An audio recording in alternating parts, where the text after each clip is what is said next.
In what ways does your media product use, develop or challenge forms and conventions of real media products?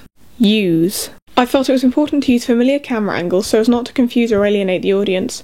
I frequently use close-ups, specifically the band members, as Goodwin says it is imperative to use them consistently in order to intensify the representation of the artist. This is primarily done for the benefit of the record labels in the hope that it will boost sales. It's a common feature of Florence and the Machine and Kate Nash's work, examples being seen in Florence and the Machine's Shake It Out and Kate Nash's Foundations. I use fast-paced editing and edited to the beat. The use of synchronous sound is very commonly used in both pop and alternative music videos. I use them both to push the narrative forward as well as to keep the audience entertained, as the pace of the video is key in holding the viewer's attention. This directly links to Vanalis's idea that words are largely transformed by image and sound, meaning the pace of editing creates meaning within the video, a common feature of Little Mix's music videos, specifically Wings. I use the cultural stereotype of a boy searching for a girl. The idealised view in this is very much typical of our society. Whilst Hall questions whether the media encode music videos with anything other than conventional representations, in this case I think it was wise to do so, as the song's lyrics lend itself to the culturally typical convention of the boy leading the search for love, whilst the girl takes a more passive role. This can be seen very frequently in the music videos of Ollie Murs, specifically Dance With Me Tonight. My music video lends itself to the amplified structure discussed by Goodwin, taking the lyrics and amplifying them in the visual. I chose this not only because it's very commonly used, but it's also the most understandable structure from the viewer's perspective. Our society is not used to the disjunctive style of music video that Goodwin also discusses. They are a rare sight. Amplified style is very similar to the various music videos of One Direction, specifically What Makes You Beautiful, whilst the disjunctive videos are hard to come by.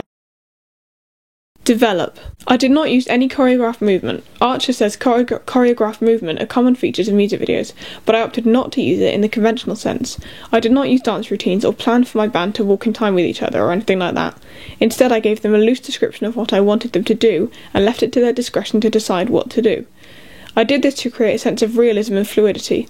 It did not seem staged, as perhaps it does in the choreographed segments of music videos like Lady Gaga's Bad Romance and Katy Perry's California Girls.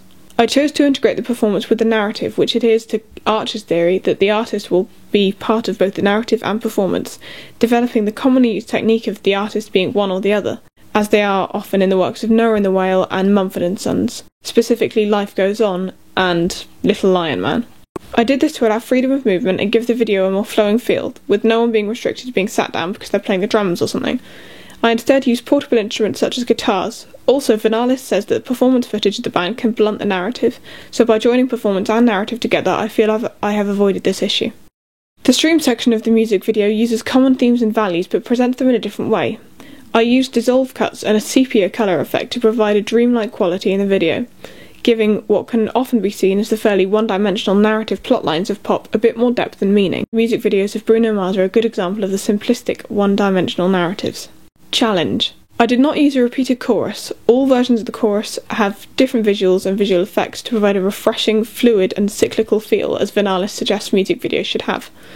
This is unlike Lady Gaga's music videos, which often have a more rigid feel and definite ending with the feeling that the events are not cyclical.